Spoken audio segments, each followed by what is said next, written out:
Hello and thank you for joining us on Sideline Story, your destination for sports news, analysis and discussions. I'm Brandon Yates and today we'll be discussing European club football news. We'll take a look at Bayer Leverkusen's incredible Bundesliga triumph, Manchester City's Premier League dominance, as well as coaching changes being made at several leading European club football giants. I'll be diving headfirst into these talking points with my two fantastic co-hosts, Yang Guang and Tianyu. And Yang Guang, Leverkusen, the first team, I know this is probably going to hurt, but the first Bundesliga team in history to complete an unbeaten season. Yeah. The last time I can think of a major European club football team going unbeaten was Arsenal in 2003. Yeah. So what they've been able to achieve in debatably a less competitive league, but despite that, that achievement is just absolutely incredible. Yeah. How did Leverkusen do it? And is Xabi Alonso now one of the greatest football managers in the world currently? Yeah, I think Leverkusen's success should largely be rooted from Xabi Alonso's appointment in the first place. Because it was a risky move. I don't think he was well known or had a great CV as a coach at that point. I mean, they've got a rather solid squad. I mean, Wirtz has been named the player of the season.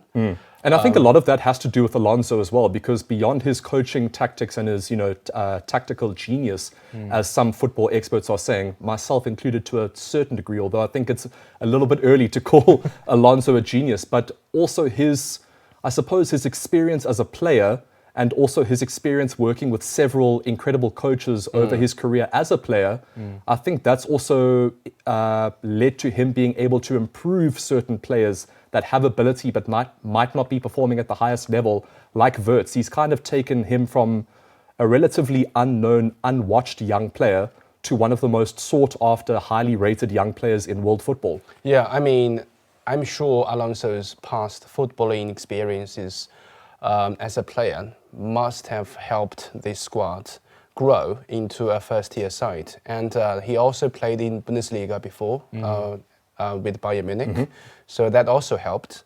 But I mean, as I said, Leverkusen has got a rather solid squad. I mean, Jonathan Tah is the starting centre-back of the German national team. Yeah, but I don't think he was before Alonso came in. He was kind of in and out of the German national team. Yeah. And I think that's, look, it's also a testament to the development of players and the performances that they've made on their own terms.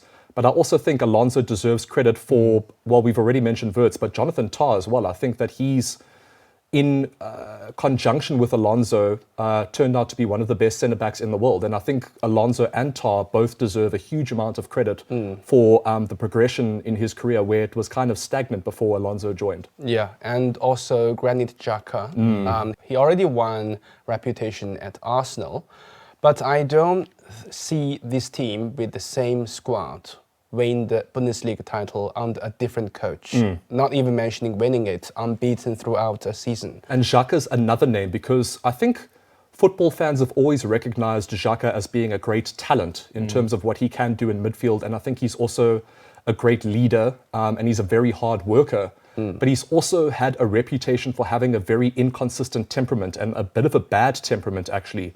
But that seems to have gone away at Leverkusen. Yeah. Look, I mean, there's been one or two moments, I think, where he has lost the plot a little bit at Leverkusen, which I think fans kind of like that sometimes, when players just lose it and become very, not to the point where they get red cards, but where they, sometimes that, like, the yelling and that anger can boost a team sometimes if they need a bit of a lift. Yeah. But I think compared to what he was doing at Arsenal and other teams, his temperament has definitely leveled.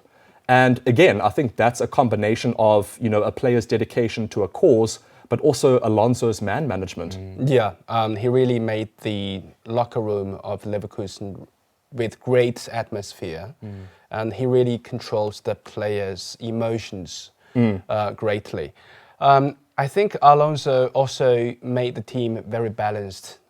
They don't heavily rely on offense or defense only. It means it allows Leverkusen to play different strategies against different teams. Yeah, and depending on their strategy, regardless of what it is, actually, they seem to move as a unit, which I think is very important. They're definitely a team that plays together. Look, they've got one or two standout individuals, but not many compared to other major European teams. I think their greatest success is being able to change tactics and work as a team. Yeah. I mean, against the likes of Bayern Munich, they can sit back with 5 defenders and You can play see this is hurting you counter-attack. because I think they had a good run against Bayern this season, Yeah. right? Yeah. That's right. And Harry Kane curse, Harry Kane.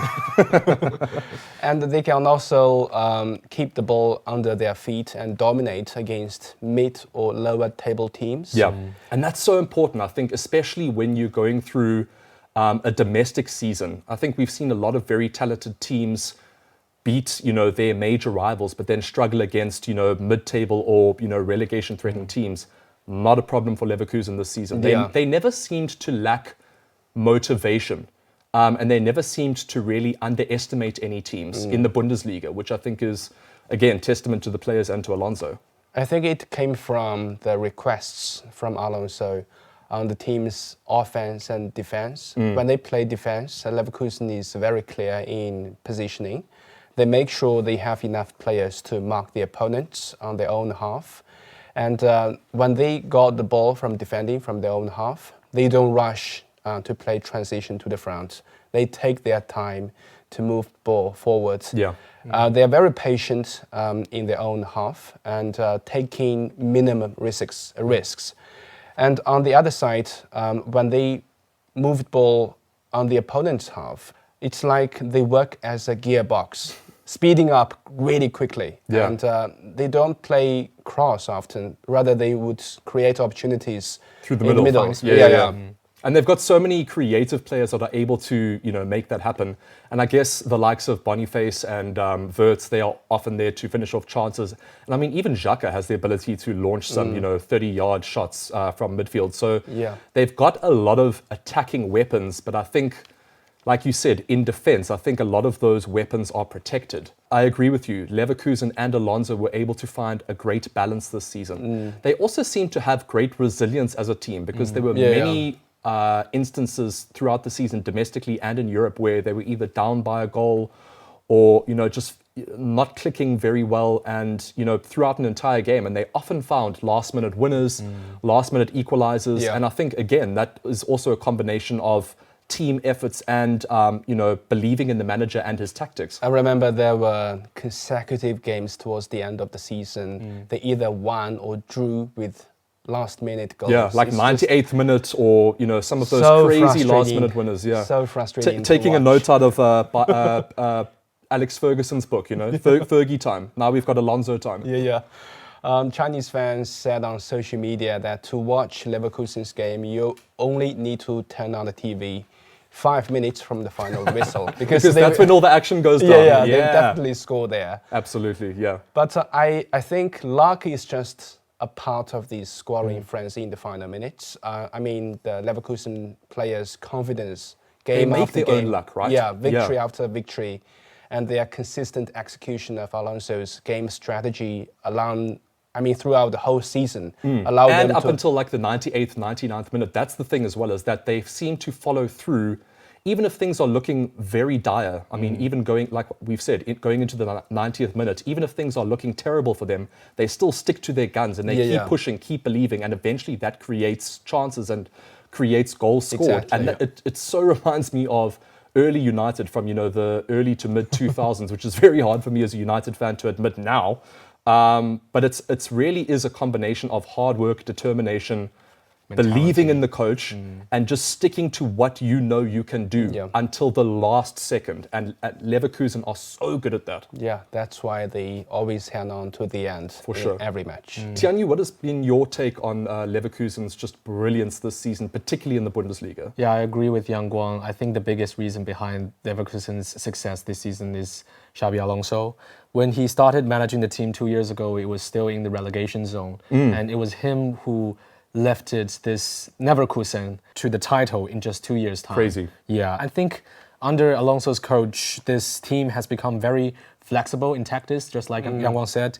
When playing against powerhouses like Bayern Munich, they can switch to counter-attacking style and play very pragmatically, which led the team to a very key 3-0 victory over Bayern. That's in the February. memory we should mention. And They're very difficult to read. And I Yeah. think what's great about them is that they seem to have not just a plan A. They've got plan B, plan C, plan D, all the way they have down the plan Z. alphabet. Yeah, literally.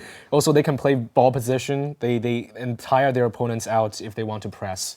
And this variety of tactics options can't be carried out very well without a successful transfer strategy. And Alejandro Grimaldo is And a was signed. conservative strategy too, because they Yeah. didn't spend much money, and a lot of the Yeah, that's names that true. have now become big names Yeah, were relatively unknown before they joined Leverkusen. Exactly. And also taking some of their existing players that were also relatively unknown and making them stars.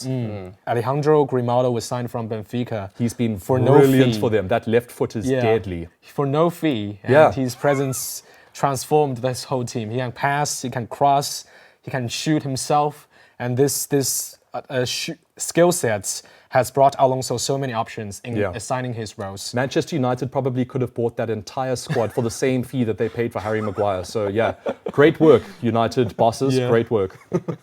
And also the signings like you guys mentioned, the veteran players like Granit Xhaka, Jonas Hoffman has brought a lot of experience to this midfield. And a in this great young squad. mentality too. Yeah. Both of those players, Xhaka Yeah. and Hoffman, they've Leadership. got that great leadership and resilience. Yeah. And to have that almost that dirty approach in midfield sometimes, having those dogged players that are willing to fight. Yeah. It's so important for a team's success and to allow those, exciting players that grab the headlines to do what they do. Yeah, they dare to be physical when they need the confrontations. And so they kind of get everything, every player in every position They've they gotten want. everything right, basically. With the least money, yeah. And coming back to Alonso, I think we can definitely say Alonso is a very brilliant coach. Yeah. He has incredible coaching style and a very down-to-earth attitude on every game he has. But still, we're not very sure that if Leverkusen's success will be a flash in the pan, because when we look in the past, we have seen the ebb and flows of Leicester City. We've seen some one-hit wonders. Yeah. How they went from the Premier League champion into relegation. And it is true that Leverkusen has been really dominant in Bundesliga this season, but they haven't really been put to the test of the Champions League. But I also think Leverkusen and Alonso deserve credit for keeping that project going, because I think Alonso would have been very tempted to leave and go to a giant club like Bayern Munich or Manchester United or something like that. Yeah, and he chose But to stay. he chose to stay, but also the fact that Leverkusen have been able to retain him, I think that's also a great testament to the club. I mean, look, I highly doubt he'll be able to repeat an unbeaten season, but if he's able to maintain Leverkusen's dominance in the Bundesliga and also achieve some success on the European stage, I think that will be a step towards being considered one of the best managers in the world. But I still think, to be compared to the likes of Ancelotti, Pep Guardiola, etc., I still think he has a long way to go. But I think he's off to an absolutely fantastic start. And Yang Guang, we've touched on Pep Guardiola, and Manchester City have done it again in the Premier League, folks. As a United fan, yay! As you can see, I'm completely thrilled. But honestly, from an outsider's perspective, and putting my United hat to the side, which I have done for the last couple of seasons because watching United is like torture these days, Pep Guardiola and Manchester City deserve unbelievable credit for what they've been able to do for the last 4 seasons, and they've just dominated in the Premier League again. What have you made of City this season?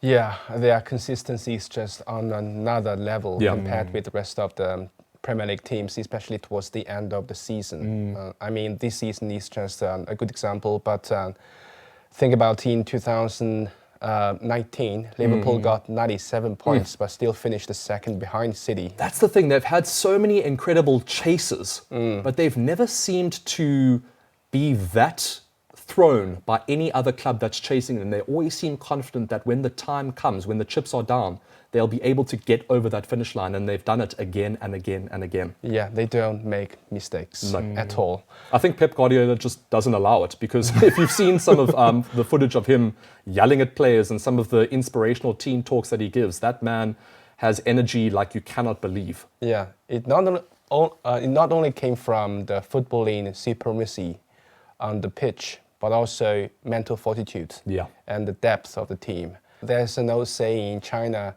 the first 90% of a journey only counts as the halfway point. That's a good The one. remaining 10% is what really matters. So true. Or like the last card that you get dealt is the card that matters. Yeah, it's like a marathon race. The final 5 kilometers determines the champion. Yeah. And the city is like a runner who constantly speeds up in the final 5 kilometers. I think That's those crazy. last stages also show you who really wants it and who really can handle the pressure moments when that time comes. And in the Premier League, at least, City have proven that they are the club that can do that. Yeah. Arsenal was that close to the title this year, and they Oh, just, they've been that close multiple times. Just so close, Arsenal, but yet so far. Yeah, I know many fans would complain that they are tired of seeing City win the Premier League title year after year, season after season. Yes, it's not the greatest thing. But I don't think City got enough credits or respect Yeah. they deserve. We can't just expect them to take the title. I think that's, but that's also testament to how successful and how dominant they are. Because I think at the beginning of every season, and even at the end of the season, we kind of just accept, yes, City have another title, which is disrespectful in a way, but it's also kind of respectful because it shows that we believe that the title is City's at the beginning and the end of the season. We're not shocked. Whereas if Arsenal won the title this season, there would be parades. Some of these panelists on football shows, including us, would be losing our minds. And the Premier League is exciting again. Whereas when City win another title, it's like, yep, another title. And again, it just reminds me of United back in the day, where when they won Premier League titles, no one really jumped news. from the Shout out for them. rooftops. It Yeah, wasn't news celebrate. because it was expected. And now City have taken that position. Yeah, but the Premier League is the most competitive league in the world. I'd have to agree. Yeah. I mean, the Bundesliga or La Liga always feature 2-team title race, but every season in England, there are always 5 or even 6 teams that qualify as title contenders each season. And even the top 4 has become a lot more competitive than it Yeah. used to be, which is, also a testament to the growth and the competitiveness of the Premier League. Yeah. City, the most dominant team in the Premier League ever. Careful now. Well, I think so. Really? Should we talk numbers? Yeah, if we talk numbers, Yeah. United is definitely they got most number of championships. Right. But 13 Premier League titles, if I'm not mistaken. Take that, City. and But they're getting so close to us so quickly. It's astonishing. and 8 in 10 seasons Yeah. under Alex Ferguson is just crazy. But I have to say, it's different football. I mean, It's a different time. yeah. Yeah. I mean, the Premier League then, the competitiveness is not as intense as in today's Premier League. I think it was also more on a level playing field back then in a way because there wasn't that much money involved Yeah, big compared to names. now. Yeah, because I think where United also deserve credit for their dominance back in those days. Look, they did spend big money on the likes of, Cantona in the early days and a couple of other players as the 2000s progressed. But I mean, other clubs were doing the same thing. But I think a lot of the years where United dominated, a lot of the players that came through were homegrown talents. That being said, like you mentioned, Yang Guang, it's a different time now. And many Premier League clubs, including United, have spent millions, if not billions of pounds on players. So this whole idea that City have bought the title, I think, is absolute nonsense because a lot of teams have spent a lot of money, but City have spent that money cleverly. And they've invested in a project and they've been consistent over time, up until a point now where they've won the last 4 Premier League titles. Yeah, I would really like to see the 2 teams, United in the 1990s, playing against the City now. Ooh. Also different times, different levels of athleticism. But I think in terms of heart and guts and determination, when you've got the likes of Roy Keane, Paul Scholes, Ryan Giggs, Gary Neville, those players that would rather die than lose, I think they would run their hearts off against a team like City. But that being said, just the tactical brilliance of Pep and some of the players that he's managing, it would be a fascinating battle. Yeah. And I think it would be closer than people think just because of, look, I think City play the better football, but I also think that a lot of United's success in those late 90s, early 2000s went beyond football. I think a lot of it had to do with, like Leverkusen, the mental fortitude and that die-hard mentality. I don't know if City have that. Maybe the only way to figure out is you and I play a video game. Or maybe with AI, maybe we can have an AI-generated game Yeah, one day. yeah. That could be pretty cool to watch. Yeah. Possibly. But look, I think, Tianyu, with regards to the most dominant team in Premier League history, we have an argument here. I think the last decade, this is my point of view, I think the last decade, City without a doubt. I think since 92, I would argue it's been United. And then in the English league, from the beginning, I would say it's been a competition between Liverpool and United. And it definitely looks like Liverpool have a better chance of extending that record going forward. But that being said, toppling City these days seems like an impossible task. But from your side of things, City, the most dominant team in Premier League history, what do you think? I would say they are definitely one of the most dominant teams. Safe option. I'm done. I'm done. Let me explain All right. here. Let me explain here. Yeah. Let me hear you out. Let me hear you the out. winning rate, the consistency, the beautiful playing style have been unprecedented. Yeah. But in terms of international clout, is the Man United, who is the best English club I've ever seen. What do you mean international clout? Because they're the first club out of the top 5 European leagues to win the triple titles of the domestic league title. The With a lot of homegrown players too, compared to City. and the Champions League in a single season. It's the first. They are the first one to do it out of the whole Europe. Yeah. And they also also like City, they've also revolutionized the playing style of that time and the tactics of the Premier League. So I would say they are the most influential club in the Premier League. Yeah, that's fair. Yeah, and in terms of dominance in a single season, I would say Arsenal. Oh, in 2003. Oh, Arsenal is in this talk. Well, yeah. Let's call Arsenal a one-season wonder. Back in 2003, yeah. Because really going on in the entire 38-match season without losing a single game, it's an unprecedented feat, and they are definitely the originator. However, no Champions League medal that season. Just saying, Yeah, Arsenal that's true, fans. that's true. Just saying. Yeah, just So in the Premier unbeaten League. in the Premier League. Yeah, just in the Premier League.